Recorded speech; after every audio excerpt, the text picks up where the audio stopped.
that when I was growing up in the business in the 70s and 80s, it was a very clear hierarchy. In television, there you worked at a small local station, then a bigger local station, and then there were three networks. In newspapers, there was one or two in each town. Now, on the one hand, it's exciting because there are all these possibilities with all the various websites and internet sites and obviously the proliferation of cable. But on the other hand, it's somewhat more complicated.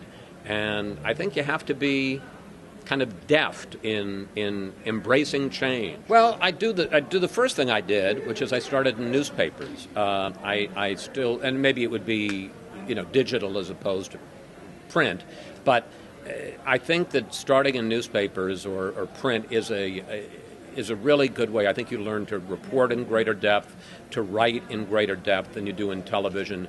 And so I think that's a really good, whether you stay there or whether you end up moving into electronic, I think that's really a good place to start.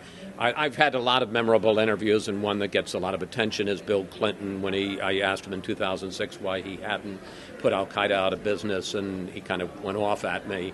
But without any question, the most memorable interview, and you talked about sort of a happy experience, is in 1979. I spent a week in Calcutta with Mother Teresa just after she had won the Nobel Peace Prize. And to be with this woman who, regardless of whether you're very religious or not, I think is a saint, whether you mean that in a spiritual sense or in a more secular sense, to see how she had created this kind of safe haven in one of the poorest, most difficult, most disease-ridden places in the world was probably the single greatest experience. No, I'm a sports junkie. I watch all kinds of sports on TV. I love to trash talk.